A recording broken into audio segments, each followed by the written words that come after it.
From Carry the Load, these are Lessons from the Front, stories of service and sacrifice from our military, veterans, first responders, and their families.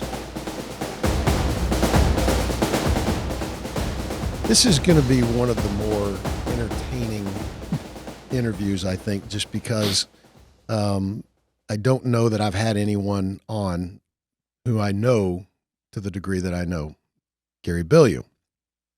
So Gary Bileu is a Marine of 28 years? Working on 29 right now. Working on 29 years. You have been a city councilman in Sanger, Texas. You and I served in 3 different units, so I can verify that you were actually in the Marine Corps. And you are a husband, a father. Man, and you've been a realtor, all kinds of stuff. So, first of all, Gary, thanks, man. I appreciate you coming on. Sure. And it's almost difficult for us to have a serious conversation because of the jousting that we have done for years. Yeah, it goes back to 94. Yeah. 94. When we first started. 1994. That was a long time ago. Yes. I'm surprised you can count to 29. Well, 94, 29. I use my fingers and toes and yours as well. So you are right now, let's kind of start with where you are right now in your career. You're about to retire. You're coming up on retirement. Yes. You weren't really planning on necessarily retiring, but the federal mandates as far as vaccinations, and I'm just jumping right into this because I think it's a very interesting topic and it's very timely, really put you in a position where you did not have a choice. The government said you have to get stuck with the vaccination, and you said what? Well, it's interesting how you phrase that I didn't have a choice. I think they would say you have a choice. Do it, or you're going to be processed out of military service. That was your choice. And you and I would characterize that as that's not much of a choice. Right. So there was a deadline. There was a line in the sand. You had to get it. And I understand it. And I think it's everyone's choice if they want to get the vaccine or not. But the one thing that my situation was a little different is I had COVID early on. And I was also tapped by the Marine Corps to set up the first community vaccination center here in Texas, first one in the Marine Corps. And so they were trying to get everyone vaccinated that was a part of that CVC. Well, but there was a condition, and I was flagged on the list of not being vaccinated and said, here's why. It's COVID positive. No symptoms. So did you have it before vaccines were even available? Okay. Yes. So when the vaccines came out shortly thereafter, they said that there was a 90-day window. You couldn't get the vaccine for 90 days. And so being the good grunt that I am, I said, why 90 days? What's significant about 90 days? And across the board, it was arbitrary. Essentially, it was arbitrary. Nobody knew the impact. And they said, well, we're giving it 90 days, and then you can get the vaccine. So during that 90 days and being involved and on a daily basis with this vaccination center, all the medical professionals, the medical doctors, the nurses, the pharmacists, people administering these vaccines, I asked a lot of questions. And people had opinions and they varied. But as a grunt, keeping things simple, the one thing that people say it's safe, people said it's not safe. I don't think anybody knew. There wasn't enough data. These vaccines just hit the street. I know there was a long line. We gave 165,000 shots, and I get it. But I asked the question the entire time, what about those that had it? What about natural immunity? Nobody would address that. And, the federal government just recently started addressing that. And we're, 2+ years into it. But in those days, it was not one of the legitimate exemptions. There were two exemptions that, at least from the Marine Corps, they were offering. One was medical and the other one was religious. But the order spelled out natural immunity is not an acceptable exemption. So it wasn't even entertained. So as I brought that up and asked some very basic question, essentially, shut up and color. I mean, you either get it or you don't. Are you getting it? And I said, well, I have more questions. Well, as I said initially, there was a hard line in the sand. You had to make a decision, and you had to be vaccinated either fully or get your first dose by a certain day. Mm-hmm. And since they wouldn't even entertain natural immunity, I made the decision to drop to the IRR, the inactive ready reserve. Right. And so to be clear, at this point, when all this is going down, and for a while now, you've been a reservist, which I want to talk about that as well, because sure, being a reservist is a lot more difficult than people think, especially as an officer. But we're going to get to that. So keep going with your natural immunity. So in 2020, 2021, as a reservist, they think, and I'll just touch on it, they think you do 1 weekend a month, 2 weeks in the summer. Well, I did 5 sets of orders, had nearly 90 days of active duty, in addition to using all the drills, the AT, using all of that stuff. So being self-employed, having my own business, it suffered. So it wasn't just the mandate that factored in. I was away from my business for spread out over a year, but in big chunks. And that was tough. But the mandate really, I just couldn't get past that, because was the mandate, when you say you couldn't get past it, was it more of a well, I couldn't get any basic questions answered. Okay, well, let me play devil's advocate, because you and I, when we first get in, mm-hmm. I mean, we're hit with a plethora of shots. Mm-hmm. And I mean, we've ingested some things, through shots and just through fumes and all kinds of things through the years that probably would have made most people immune to something like COVID anyway. So, I mean, did you question those? Did you ever have, because I don't recall us having the opportunity to say, I don't want that shot. So what made this one so different? Well, you and I were, I believe, on active duty. The whole anthrax scare came, and everybody had to get anthrax. But the remedy to that was a proven remedy that had been around for generations, and I wasn't concerned about that. But it's if you get the flu, and I understand the flu vaccine, and I'm not a medical professional, and I was trying to just put this in very simple terms. So when they do an analysis and they think that this is probably going to be the strain of flu that's going to come out. Well, there's lead time to generate that vaccine. Mm-hmm. So they make the decision early on. They get that vaccine through the pipeline and get it out on the street. Chances are it's going to be the strain and the vaccine will be effective. But if it's not, then the vaccine is ineffective. But regardless, if you had the flu, you don't go get the flu shot. If you have smallpox, had it in the past, you don't get the smallpox vaccine. And the Navy handles all of our medical needs for the Marine Corps.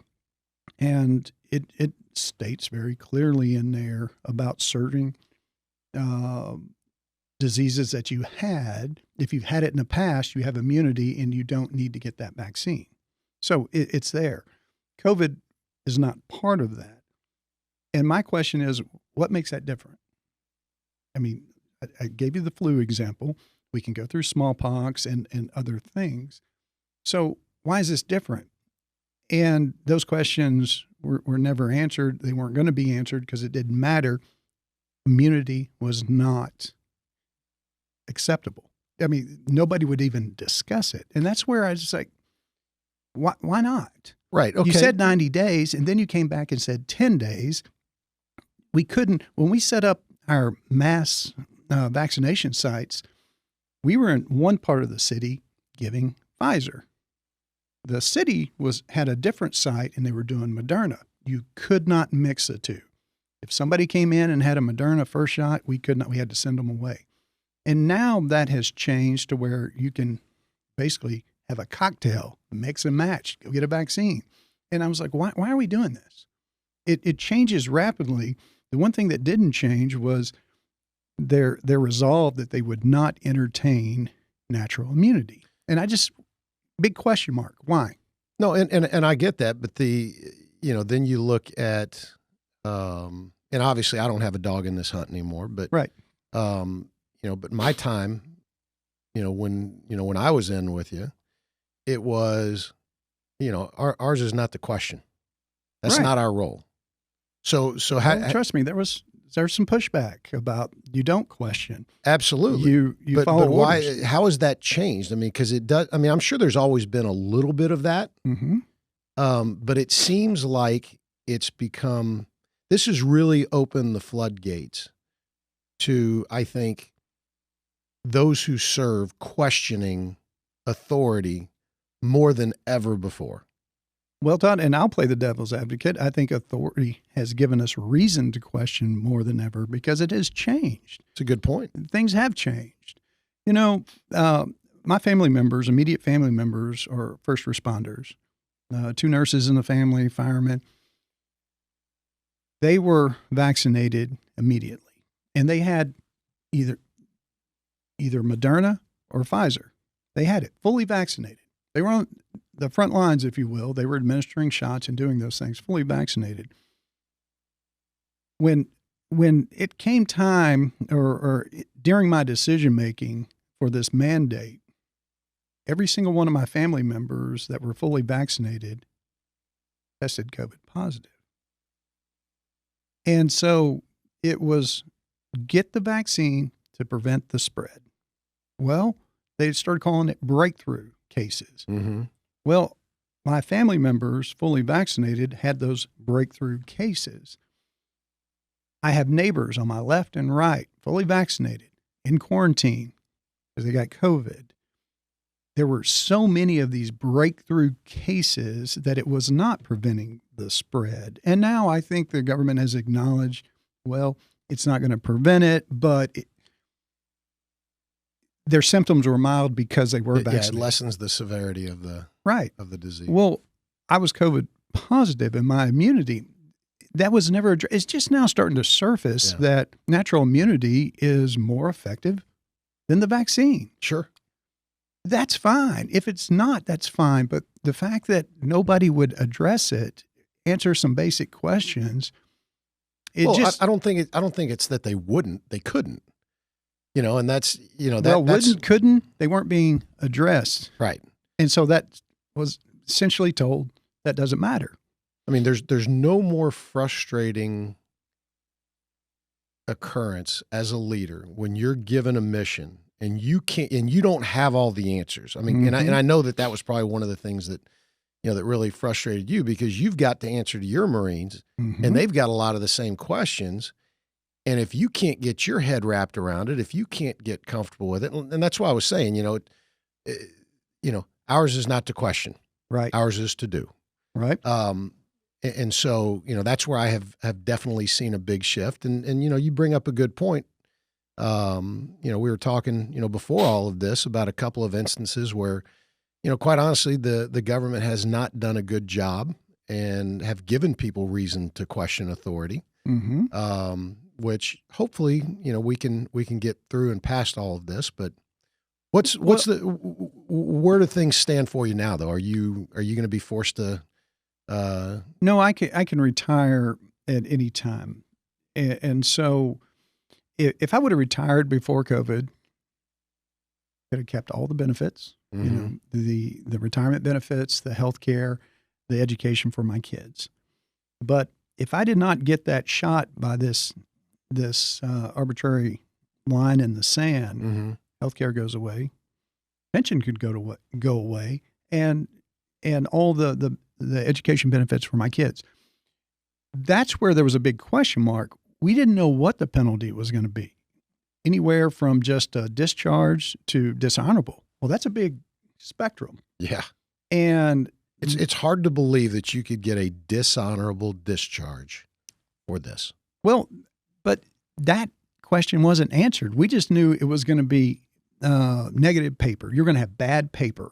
And depending on the severity of that paper, you could lose all your benefits. Well, that's not a risk I was willing to run after, almost, I had just gone over 28 years when that happened. And so if I would have retired 6 months earlier, I'd have all my benefits. Now I was really rolling the dice. I could lose everything. And I still don't know how they're actually processing people out, but that is what's happening. So you've dropped to the IRR at this point. I have. Okay. And the So IRR. those mandates don't apply to the status I'm in. So it gives me time to take a knee, repair the damage to my business, and see how this is panning out. But I'll make a decision. Just if I wanted to retire today, it takes a minimum 4 months for all that paperwork to process. Yeah, and for people who aren't aware, the IRR is the inactive ready reserve, which means, let's say something happens over in Russia and Ukraine, which is a whole other topic, and you could be called back into active service from the inactive ready reserve. Oh yeah, until I resign my commission, I'm on the table. That's right. So that's right. I have no problem with that. I'm just trying to see how this pans out. Yeah, and I want to, for viewers and listeners, I think it's important to point out, we never like to talk politics on this show. Right. But you can't avoid topics like this. They have a political slant. Yes. And I'm looking at it from the personal angle. I mean, it's got to be tough. I mean, here you are, you've given 28, 29 years of just unbridled service. And now all of a sudden it could come down to, if you don't get this needle in your arm, you get bad paper. And that's a hard pill to swallow. It is. Or a needle to take. I mean, it really is. So I never thought it would come down to this. I really didn't, but it is what it is, and moving forward. I told people, I never thought when I enlisted, I'd be there 30 years. Right. But then it became a personal goal because I enjoy it. The Marine Corps always recharged my batteries. And so always there, raise my hand, go where I'm needed. And understood that when I got off active duty. And a lot of times they raised your hand for you. Well, yeah. But never said no. Never said no. And I didn't say, I guess essentially I said no, not getting the jab, but I still don't know. I don't think we'll know for a long time the impacts of the true impacts until we get time and data. And I've noticed that everywhere I've gone to try to get questions answered and would hear some very common sense, valuable information, a lot of those people were canceled and you can't find it anymore. And now some of the podcasts, seeing some of the prominent physicians that either developed the vaccine or the authorities in those fields, those were very interesting podcasts. And it answered a lot of my questions that, as you said, people probably could not answer. Maybe they didn't have the credentials. Maybe they weren't allowed to. I don't know. But the questions weren't being answered. And a lot of these were for me. So for me in my situation, that was the right decision. So I'll tell people a little bit about what it's like to be a reserve officer, which is, and to give people a little bit of your background. You enlisted, finished school, went to OCS, went to infantry officer course, served on active duty, and then transitioned into the reserves. Yes. So there's a big difference between being a reservist and being active duty, and there's a really big difference between being a reserve officer and a reserve enlisted Marine. Yes. And you hit both sides of that. Yes. So I think that it boils down to, do you want to serve or not? Mm-hmm. And when you go to the reserves, you have more control as an officer where you can go and what you can do. But there's a lot of work that needs to be done. So if you're, and you have to make that mental shift. We're on active duty. It's all about leading Marines and being on the pointy end of the spear, being in the fight. Well, the reserves were never that sexy, but there were a couple things going on in the world that changed the reservist role: Iraq and Afghanistan, and active duty with the rotation. The reserves were heavily involved in that, and so as long as I felt like I could contribute and bring something to the fight, then I felt it was my responsibility to do that. But what a lot of people don't understand is that as a reserve officer, you may show up to actively, put on the uniform 1 weekend a month and 2 weeks a year. That's what the Marines. Yeah. It goes far beyond that. Yeah. Good example. We served together at Weapons Company, and I went to Iraq with them. But as the commanding officer, I would drill with the Marines 1 weekend a month.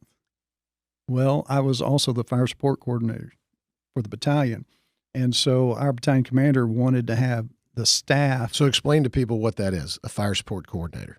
So essentially, we have rifle company commanders, and then we have a weapons company commander. The rifle company commanders train their Marines. I mean, we all train our Marines as a unit, as a company. But in the fight, when we actually go to war, the rifle company commanders stay with their company. Mm-hmm. The weapons company commander goes to battalion. So all of my assets that I train get farmed out in either direct support, they're attached, or general support of different units. And I go to battalion and I coordinate the fires for the battalion. So, excuse me, all the air assets, all the artillery, the battalion mortars. So I'm choreographing the fire support for all the units out there. Okay.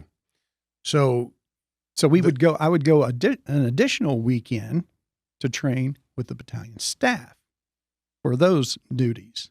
At the same time, I was going through command and staff college, and I was doing it, the distant education program, to where we would meet 1 weekend a month. So 3 weekends a month, I was doing Marine Corps duties, not counting all the emails and phone calls and coordination leading up to it. That's what people don't realize. It is a full-time job.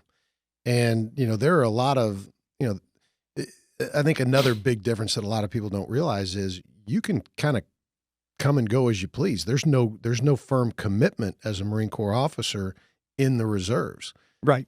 That's how we ended up at, well, but I'd use that same model with those reserve officers that said, if you're going to come here, I need officers.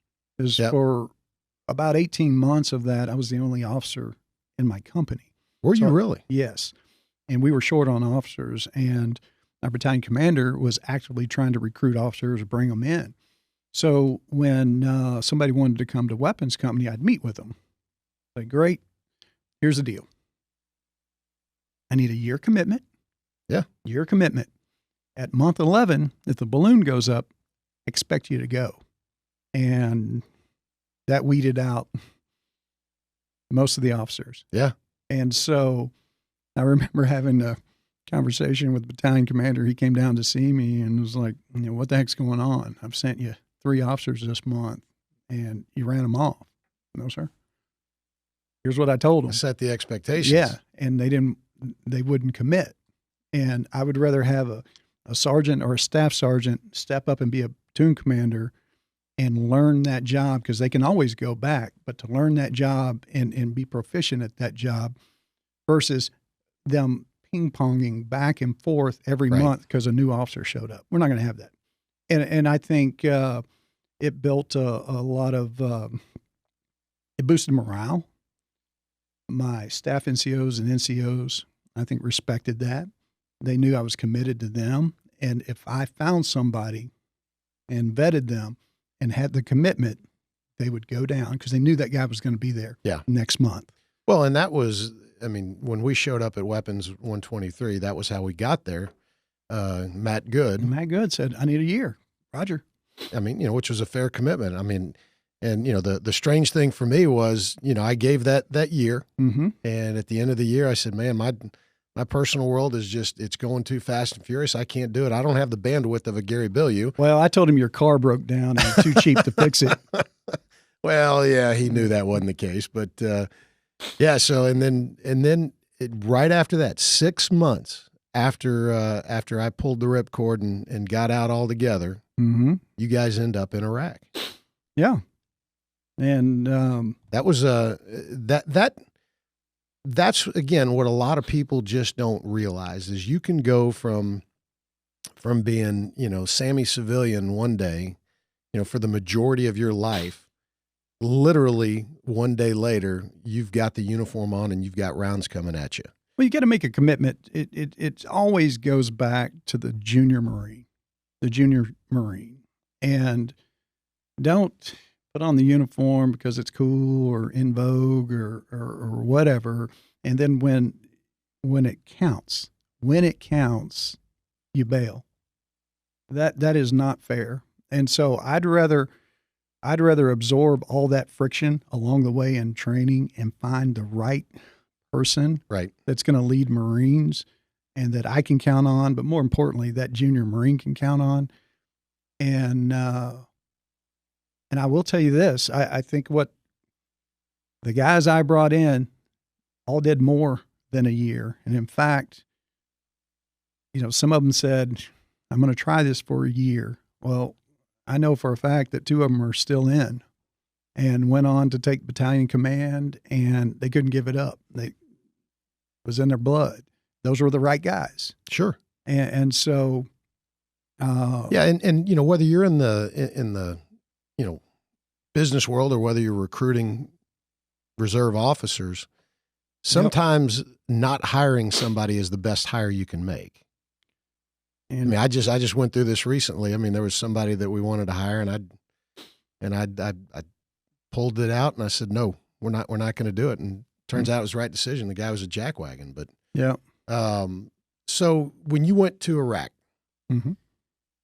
you're sitting at a checkpoint, big boom goes off. Next thing you know, you're holding your thumb.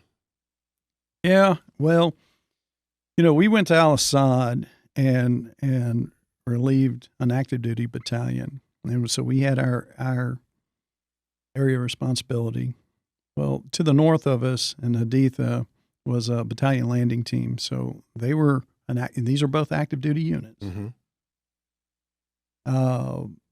It was a week before first invasion of Fallujah. That battalion gets tapped to go to Fallujah. I get tapped 13 vehicles, 61 Marines to go take over the area responsibility for 1,100 Marines, active duty Marines. This was going to be very interesting. And I remember getting on a Huey, flying up there. So you anticipated that it was going to be interesting. Here you are, a reserve officer taking over. No, not that. It's just or just the whole. Just the geography. Okay. I mean, this is the area responsibility right there on the Syrian border. Haditha. It's a huge area that roughly 1,100 active duty Marines are actively patrolling every single day, taking casualties, catching bad guys, just all the things they're trying to do. And now take 13 vehicles and 61 Marines and you have their mission. I was like, all right, we need to manage some expectations here. And so I get on a Huey, fly up there to do a route recon, an aerial recon. And this was what year? 2004. Mm-hmm. And luckily, and the Marine Corps, small Marine Corps, when my last active duty assignment, I was executive officer of a boat company. some of the platoon commanders that came in, they were, year, 18 months junior to us, but I'd already done a deployment. This was their first. Well, one of those lieutenants was the 3 Alpha, the assistant operations officer. And I get there, Ralph, Gary. And I was like, all right. Who was it? Ralph Hirschfeld. I don't remember him. Well, he, great dude. He was prior service, enlisted, Texas guy. And so we had a lot in common. And he actually took over for me as the executive officer when I left Fox 2-1. Okay. So here, our paths cross again. I hadn't talked to him in years, many years. And I see him. It's like, all right, give me the down and dirty. And he did. Told him what I was bringing and just saw the look on his face. Oh, gosh. Yeah. So I don't sugarcoat it. I want the good, the bad, and all of the ugly.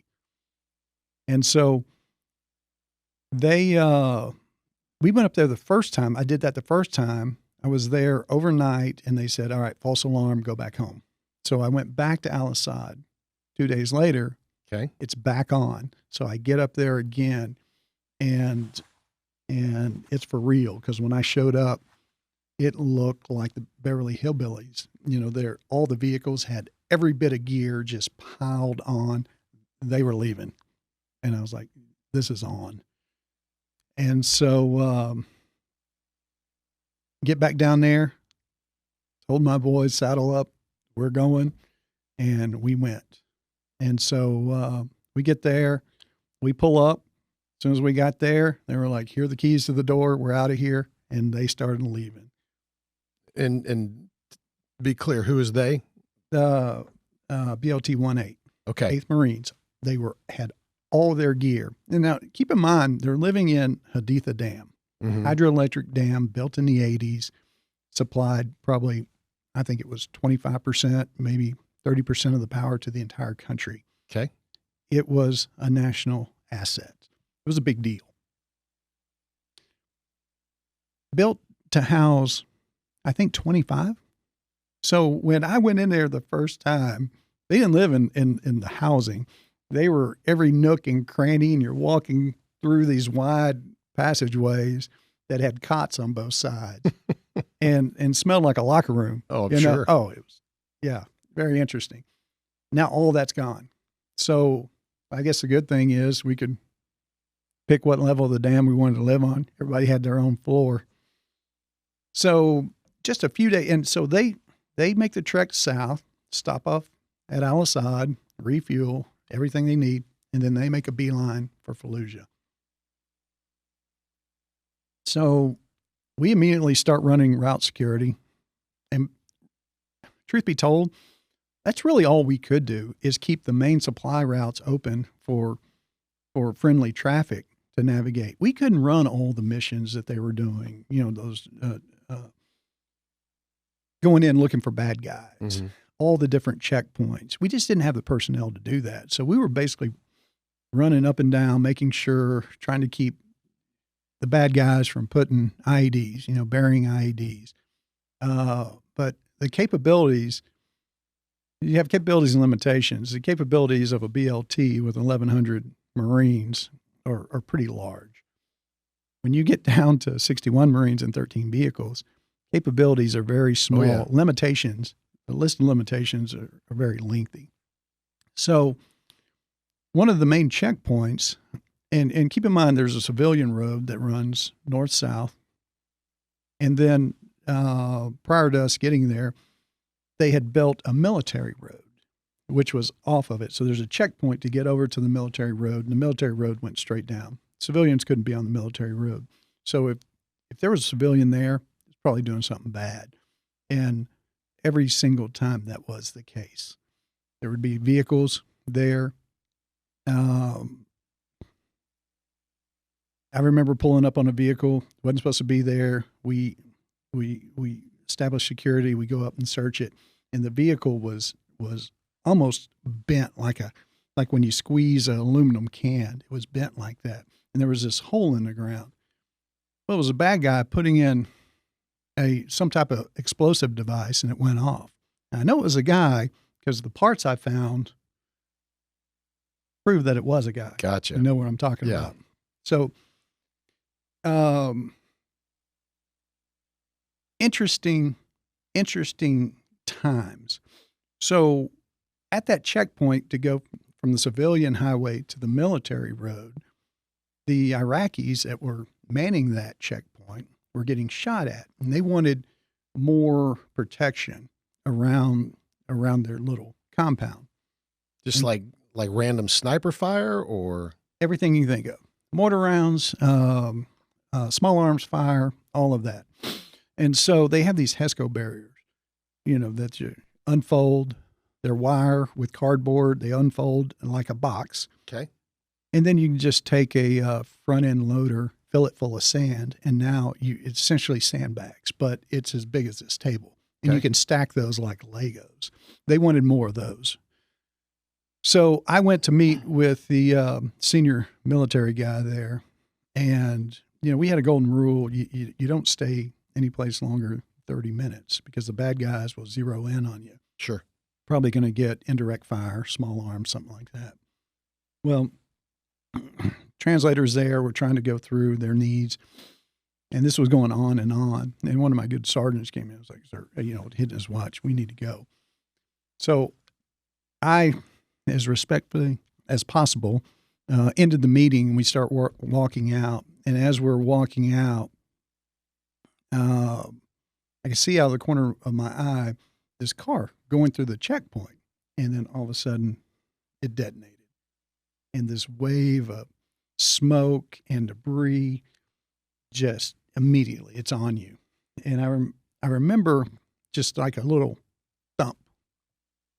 Just felt like a thump. And then here comes this big plume of smoke. And as the dust settles, we're trying to assess the situation. And I remember looking down, and the thumb's not there. And it's just hanging in my hand. And listen, I don't have a high tolerance for pain. And some may even call that sissy, but don't have a high tolerance for pain. But it didn't hurt. It was just, and it was probably just a rock or something that got debris that got kicked up in that explosion. But with such force, it just immediately took the thumb. We pause to ask, who are you carrying this Memorial Day? Carry the Load provides an active way to connect you to the sacrifices of our military, veterans, first responders, and their families. Our Memorial May events help bring awareness and raise funds while we march to restore the true meaning of Memorial Day. Whether you walk with us on our 48-state national relay, attend the Dallas Memorial March Memorial Day weekend, or carry it anywhere in your community, join Carry the Load and thousands of participants nationwide as we work to honor and remember the sacrifices made for our freedom. For more on how you can join this grassroots movement, visit carrytheload.org/Memorial May. I remember when you first told me about this. I had this vision of, your body tenses up when something like that happens, when you hear or feel a loud bang. Mm-hmm. And it happened so fast, it sounds like, that as you clenched your hand, you actually caught your thumb. I mean, that's the vision that you've given me through the years. Yeah, it was just off and hanging there. And I just remember looking down, and seriously, I as the dust settled and I could see it, I remember thinking, that's not good. But it didn't hurt. And I was like, okay. And you start hearing, there's starting to be some activity. Marines are getting up. You start hearing the chatter, and they're checking to make sure everybody's all right. And one of the Marines says, "Everybody all right in there?" I was like, "Yeah, we're good." And they weren't. And there was a staff sergeant that was with me. He was an attachment from another unit, and he was up there, to assist. And he's laying there, and he's groaning. And I turn around, and I remember seeing. So these are cinder block buildings, right? a piece of shrapnel went through there and hit him in the leg, the back of the leg. And it went all the way down to the bone. And I remember him laying there on his stomach, just writhing in pain. And his camis are ripped open. And it looked like somebody took a fillet knife and just went right down the middle of his calf. It was just filleted right open. And he was feeling it. Mine was numb. His wasn't. And I said, get in there and take care of the staff sergeant. And this one Marine was like, well, sir, you're injured. And, you know, we carry our first aid kit. Our unit SOP was we had them right here over our heart, you know, left breast pocket. He reaches in there, grabs a bandage. He gets the sunken chest wound bandage and puts it on my thumb. So, Todd, imagine going and grabbing a full paper towel, a roll of paper towels off the holder and just sticking it on your thumb. And I remember telling him, I was like, God, I look like a jackass. This huge wad. And I remember and just trying to keep that wad out and walking around with trying to just cover that thing up. It was embarrassing. You were more embarrassed than hurt, is what you're saying. Oh, yeah. Oh, yeah. It was. So I started making the rounds, assess it with the Marines. And just this one staff sergeant was the only one that was hurt? Yeah, and we had Marines set up between the blast and where I was, and I just knew there was going to be carnage. I think the only other injury during that was the Marine that was in the turret of the 50 cal. He both eardrums. I remember he had blood coming out of his ears, and I thought he was wounded, and he was like, huh? And then I knew. Right. Yeah. But I will tell you, I do remember this part of it. The dust settled, and I look. There was one of those HESCO bearers, a small one, in front of me. So it made like a walkway. And I remember the radiator being stuck right in that. Another How close to you? From here to the wall. So another 2 strides, we wouldn't be here. Good Lord. I mean, you would have had 2 bags. It sliced you right in half. I mean, that thing was stuck. And the Marines took pictures and sent them to me afterwards, and I'll show them to you. The amount of explosives. So this was a black Mercedes, one of the bigger 4 doors.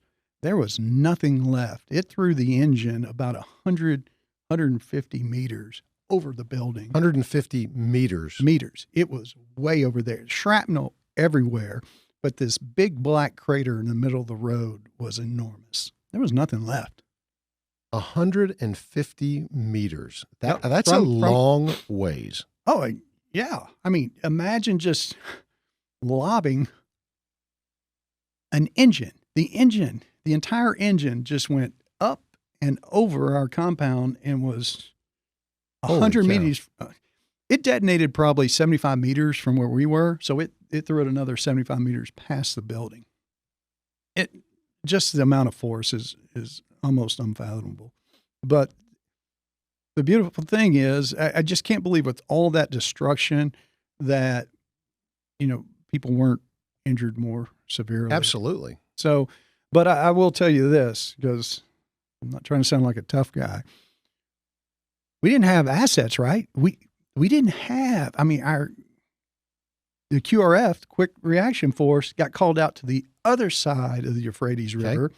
It was an hour and a half for them to make it back to get to our position, and we had to hold security there. Well, just so happens the colonel and his security detail were going to be rolling through, and they said they would take over so we could get our wounded back. So it was probably an hour and a half. Of which you were considered one. Well, yeah, but I call it hangnail. I mean, compared, because listen, if you get an open wound in country with all the bacteria and everything, sure, you're leaving country.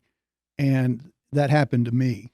And one of the most humbling experiences of my life was being on those medevac flights. These were kids that were missing arms and legs and disfigured from burns. And there would be entire medical teams assigned to one kid on a stretcher. And then when we left Germany, you'd have the family with these medical teams and that one kid. I mean, And here I am with a Band-Aid on my thumb, the most humbling, unbelievable. You told me at one time a little bit about that. There was a specific incident Mm-hmm. that, and I can see the emotion, and it's as long as I've known you, you're not one to get too emotional, but there was a specific incident that you experienced on that flight out. Yes. Tell me about that. So big Air Force ran all those major medevacs. And so, I make it, and kind of a funny story, if you don't mind, before this, so I can get my bearing. When I actually made it back to Editha Dam, by that time, the blood was flowing and it was throbbing. It was a little painful, and but they had a medevac come in, and it basically got there as we got there to get that staff sergeant on. Well, there was another one en route for me, and I didn't know it, and I'm trying to give a debrief to everyone and talking, and I just had my firstborn. We induced came home on a Thursday. We induced on Friday. Saturday, came home from the hospital, was there all day Sunday. Monday, I'm on a plane to California. Wednesday, I'm in Iraq. So this is fresh. Kid was month and a half old. And when they said, hey, you're going to leave country, you got an open wound, I was like, oh gosh. So I always told my wife that every couple of days, every 2 or 3 days, I just shoot you an email, my desk job, but there's a lot of emails to answer. So I knew that I just knew I'd be offline. I was like, hey sir, talking to the medical officer, I need the phone. I need to call my wife and let her know. She's going to freak out. Just had a newborn. So can I just make a quick call? So I called her and I was like, hey, and I was like, I don't have much time. And I could hear the helicopter coming. Just want to let you know I'm be offline. Had a little injury. I broke my thumb. I was like, well, how'd it happen? I said, no, on a vehicle. Don't worry about it. It's fine, but I'll call you when I can, but I'm off. Tell me, I can't, I got to go. And it was that literally maybe 1 minute. And so head back to Al-Assad, on to Baghdad, get surgeries, on to Balad, and then on to Germany, get off, immediately go into resurgery. And they're able to save that, put it on. And I got what is kind of an ugly digit, but I was told that I had to pick out a toe because they were going to put a toe. And I was like, negative. You hadn't seen my toes, sir. I'll take this ugly digit versus a toe. So, wake up in Germany and there is a thumb on there. So it's all good. So, I'm waiting to get on the next flight, back to the States.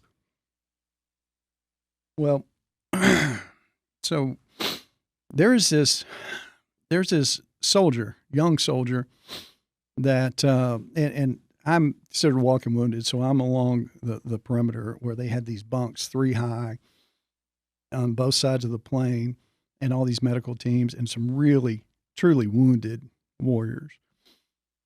This, one kid right in front of me was up on the highest rack, but he was missing an arm. And it's a long flight. And I kept seeing him get up, and I would see him help somebody else. Like there'd be someone there that was burned and needed help. He was moving their covers or blankets or helping them get dressed. And he was doing this one-armed. And I kept noticing.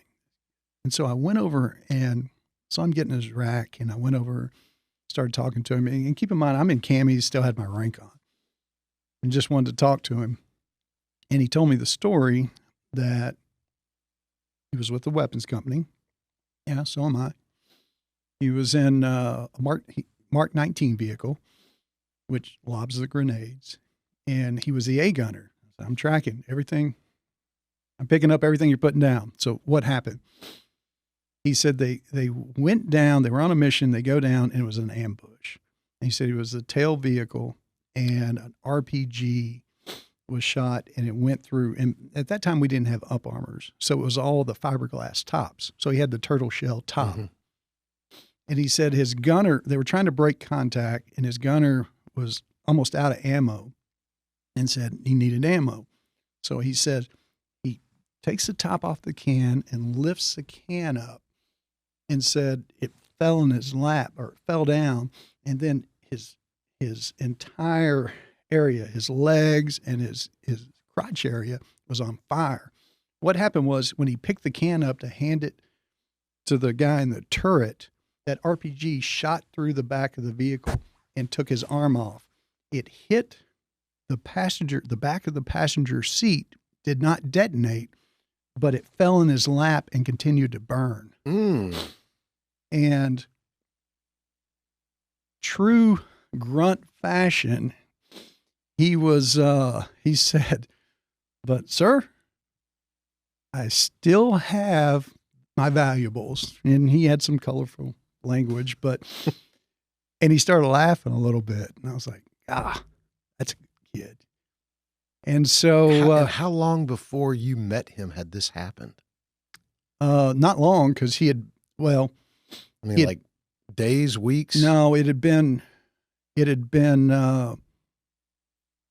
probably about 2 weeks, because he was evacuated out, he had surgeries, and he was in a condition to where he could fly back to the States. And I remember him saying this, though. He said, "Sir, are they going to kick me out of the Army?" And I just kind of looked at him. He goes, "I love what I do. I just want to stay in the Army." And the only advice I could give him was what the Marine Corps did. I said, "Here's the deal. You drive on any Marine Corps base, you'll see these kids working the gate, doing different things, missing digits, disfigured from burns. We will find a place for you. Our thing is you got to be able to pass the physical fitness test." And I know many Marines to this day that are still missing legs, but they can pass the PFT. And I said, that's how the Marine Corps does it. I don't know how the Army does it, but I hope that works out. And I remember as we're getting closer to Dulles, we're flying in. I think it was. So wait a minute. I want to make sure I understood exactly what happened. So he's lifting up the Mark 19 ammunition. Picks it up. So he picks it up off the floor of the vehicle, is taking it up. As he takes it up, the RPG comes through the vehicle, hits him in the arm, his arm completely removes his arm. He dropped the can. It continued on to the front seat. So that's a millisecond from the time it took his arm off, hit the seat, and landed in his lap.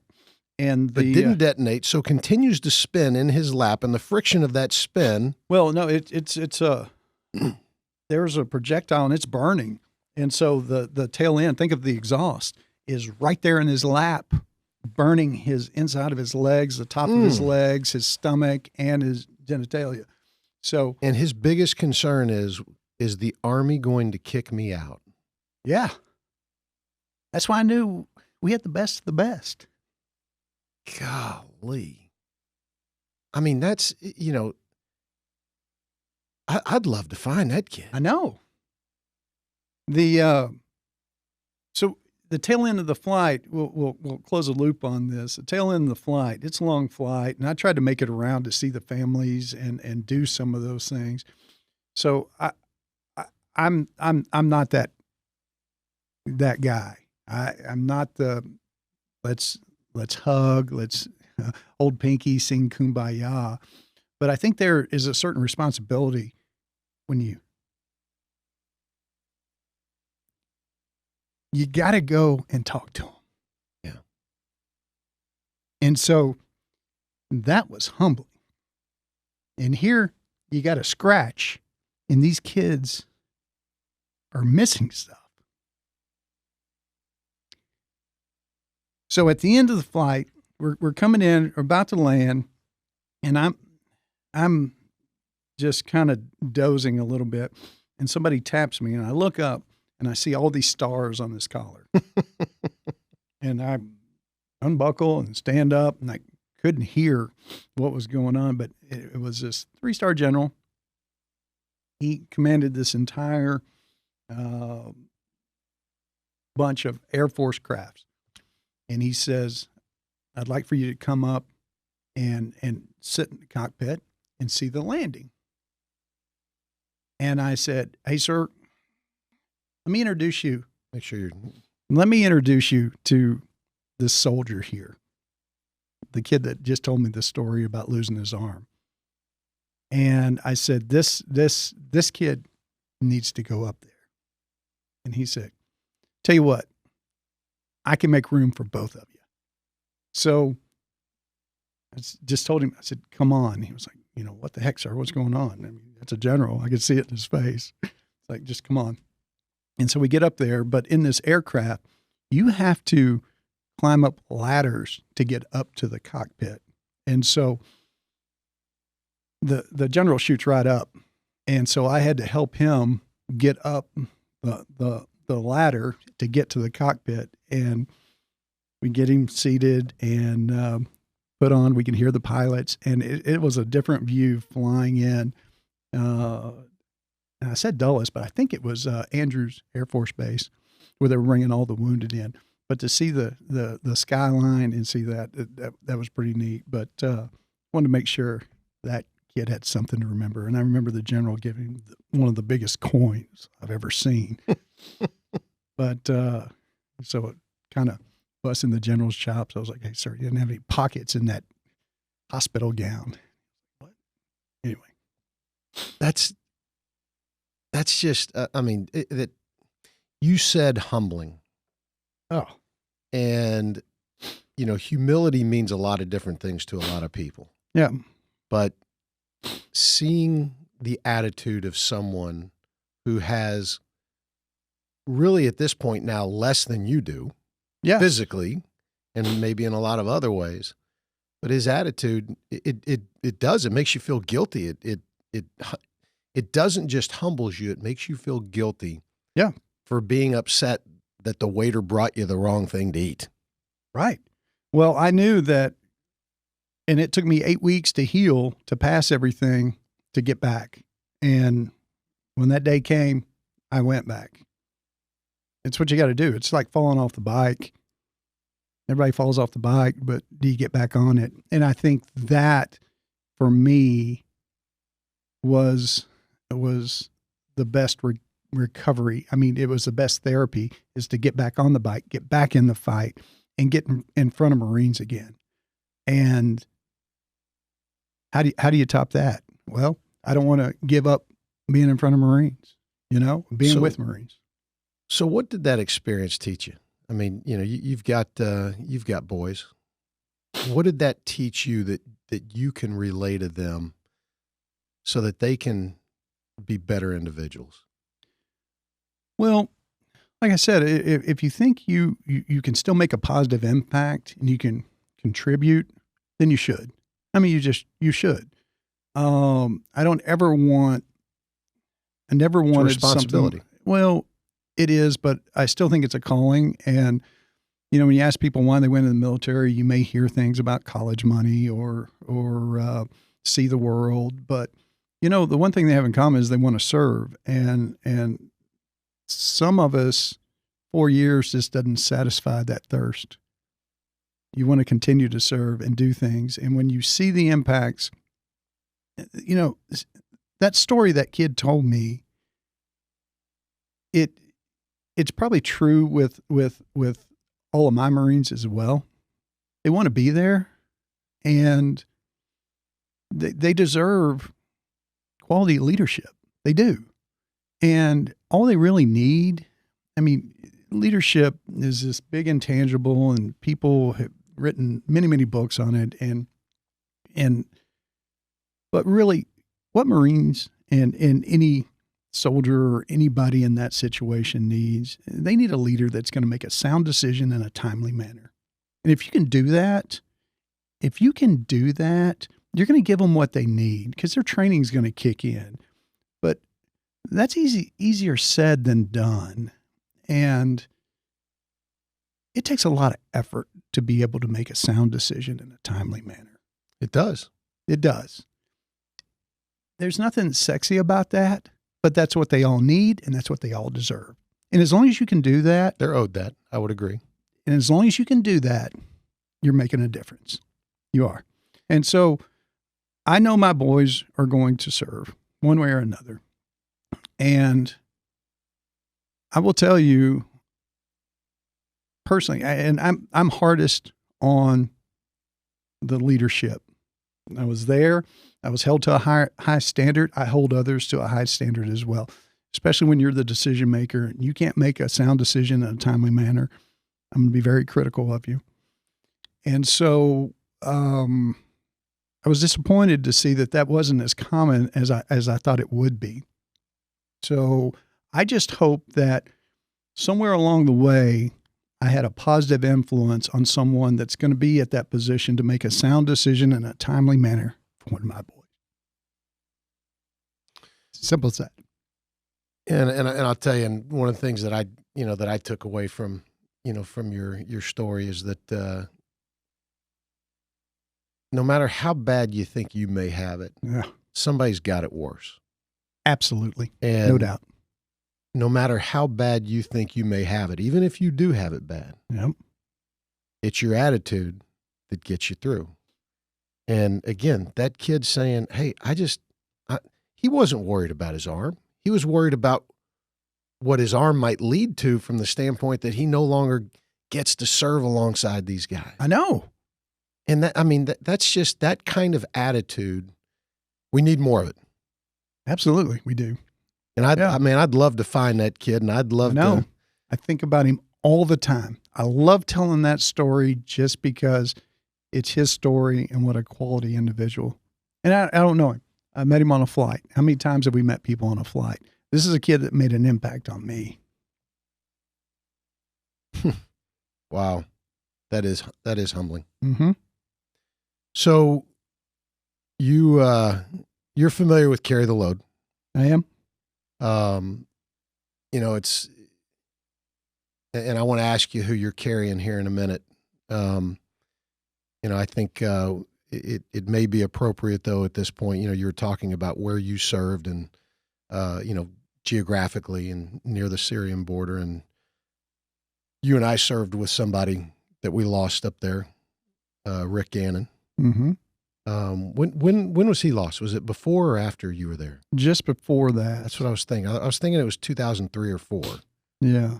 No, it was 2004 because I don't even think. Well, it was before I went there. The reason why his name popped up on my radar at that time was because the active duty, the I&I, the instructor there, or not at weapons company, but within the same battalion, we ended up going to Iraq together, and he came over to weapons company as one of our platoon commanders, and we got to talking, and he said, yeah, I know Gannon. He said, I had to do, when one of the active duty Marines is killed, the notification is delivered by usually someone on active duty in that geographical, the nearest active duty officer in that geographical location. It just so happens that one of the Marines that was killed with Rick was from that area, and he knew the story and knew what happened, that they got ambushed. Gannon, as a company commander, one of his Marines got wounded. He grabbed him and dragged him into this to get him out of the path of all the fires into the nearest shelter. And when they did, the bad guys were in there and shot him. So he's the one that I don't know that I ever heard that. Yeah. I knew that he was rescuing someone, but I didn't realize that he dragged him literally into the hornet's nest. Yes. That's the story. And I was was shocked. And, you know, Gannon was a little bitty guy and just hard as woodpecker lips. And I've got memories of Rick Gannon. And some of them I can't really tell here. Oh, yeah. Oh, yeah. But he always, you know, the thought of him makes me smile. Yeah. You know, because, you know, you're right. He didn't have little man syndrome. No. But yet he kind of, I mean, you know, he was a great guy, great attitude. You know, he wasn't out to prove anything to anyone other than himself. Right. But you're right. He was a little guy, but man, just hard as nails. Yes. And so that's where we connected the dots. And we also lost another one of our friends that we served with, Ray Mendoza. Yeah. Oh, yes. So we lost quite a few buddies along the way, but you know, I think that if you're able to come and talk about them and share stories, you know, we're keeping their memory alive. I think it's good stuff. You know, that's obviously the whole purpose of Carry the Load. And, you know, they carried a load for us, and you know, it's now our job to make sure that they don't die a second death by failing to mention their name. So right. So I'll take that as you're carrying Rick Gannon and Ray Mendoza. Yeah, and three of my Marines that I lost over there, cold to fight in Aston. I mean, great guys, young Marines. But you know, we just try to keep their memory alive, and you know, it's refreshing and encouraging when somebody will reach out to you and say, hey, they're dedicating a street in one of their names or an elementary school. And, you know, I try to make it, things like that, you know, where the community hasn't forgotten about them. And, you know, when I go to, you know, headquarters and where they have pictures of all the fallen, and then they relocated their headquarters, I'd go find it again and, you know, and take pictures of those three Marines that are on the wall and send it back to, you know, some of our Marines and said, hey, I was up here and came to see, you know, a few of our boys. That's awesome. Yeah. Gary, thanks for the time, man. Yeah. It's always a pleasure getting together with you. Now I can tell my mom that I've seen you. Yeah. I want to say hi to Katie. She will get a big kick out of that. Yep. Katie, I hope you're listening. I'm keeping Todd in order. I know it's a full-time job, but I'm doing my best. She views you as a second son. She really does. She's awesome. Because her first one's failed her so much, so you know, she has to. Well, it makes my job easy. Gary, thanks for being here, man. I really do appreciate it. All right. You got it. Thanks, Todd.